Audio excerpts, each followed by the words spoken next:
Francois, welcome to another episode of Ruggers. No URC games, but action-packed weekend or week. The most exciting is the restart of the start of the 2020 Varsity Cup Series. Yes.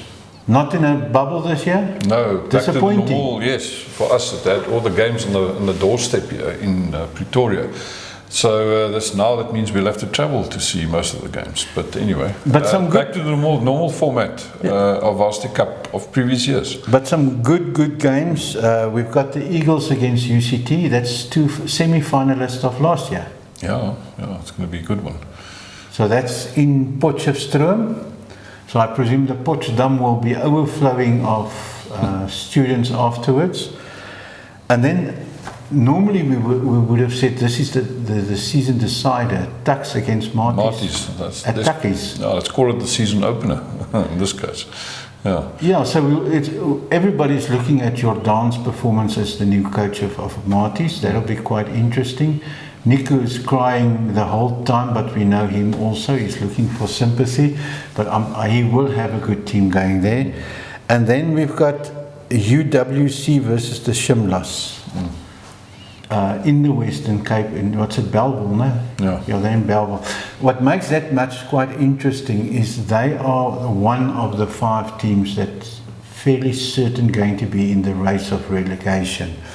Now, relegation will be the 2 teams with the least lock points over the 2 seasons. UWC at this stage has got 20 and Shimlas has got 18. So that'll be a first indication who is where. But interesting, Andre Trudeau has left Madibas, and him and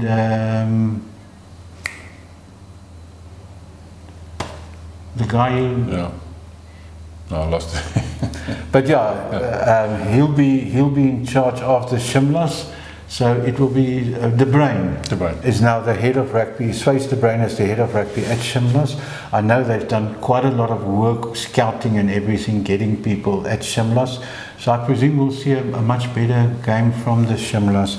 Then the third game will be Wits against Madibas. Wits got the other day a hiding from the Bulls under 20 Currie Cup squad. Yes. And the Madibas are sitting on 5 lock points, so they will need to beat every one of those 5 teams that could be relegated in order to miss relegation. I know they're desperate looking for players, and most of your quality players said, but you're going to be relegated. I don't want to play for you this year because how it works, if you play this year for a university, you can't skip the next, you can't skip to the next university for the next year unless it's postgraduate studies. So if you play in your first year for Tuks, you can't go to Madibas for the second year and to Marties for the third. You must skip a year. Okay. So that'll make the scouting for the Madibas extremely difficult. So that'll be interesting. And then the last one is CUT against UJ. UJ struggled. I know, is it Makuna that's coaching UJ? He's got a contract for 8 months there. Not going well at UJ. They had a problem of how they wanted to combine the players at UJ, what color group and ethnicity will be important for them. That went completely wrong. They tried to fix it last year. They lost a lot of players, and and the other thing is with CUT, it will be Bram van Straten has now been appointed there because Pieter Berg has been promoted to the Griquas. So also a very interesting game, but a very important game for the 2 teams.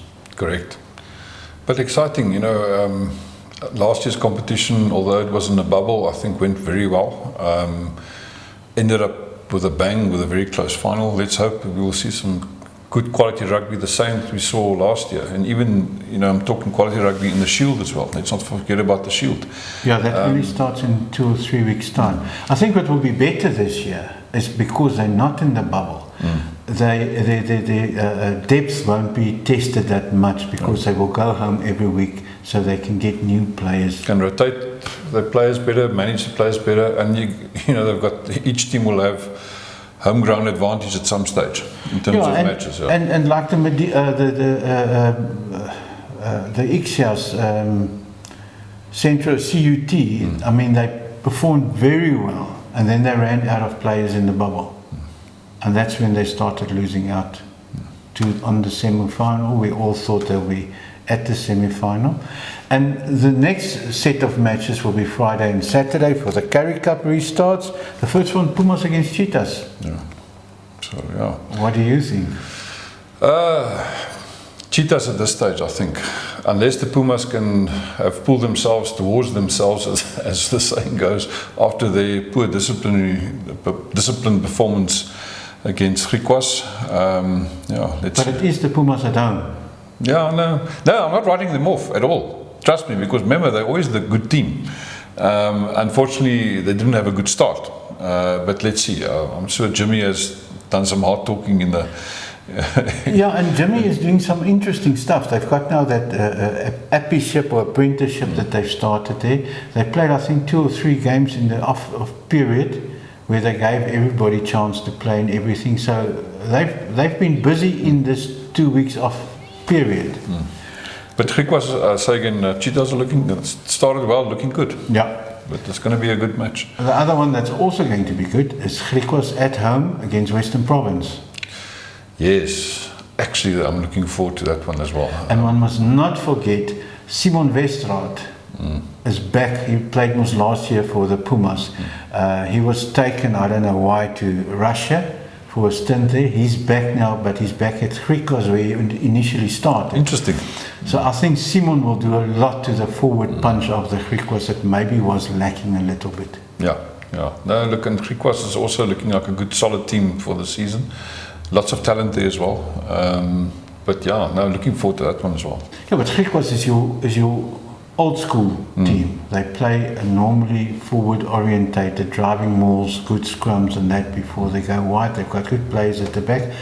Yeah, it'll be interesting to see because the Stormers, I think the Stormers, the Bulls, and don't play in this round of the Currie Cup. Apparently they're playing against the Leopards somewhere during this week.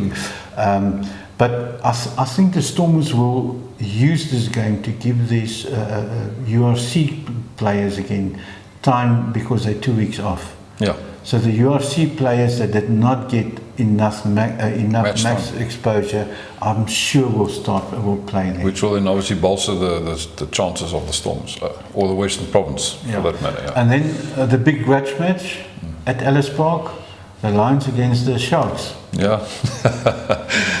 And this is the Lions Currie Cup team, not the Lions URC team. Yeah, I must say the Lions has got a very good crop of young players.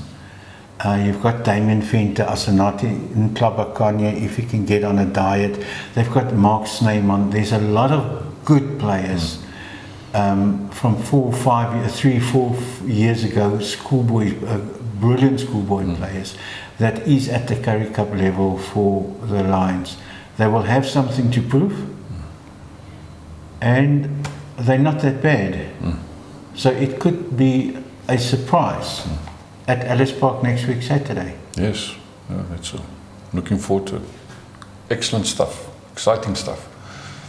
So that's the action of the week. That's it, yeah. No schoolboy rugby? Yet. Not yet. Not yet. Not yet. Great stuff. Thank you. Enjoy the weekend. Cheers. And the week.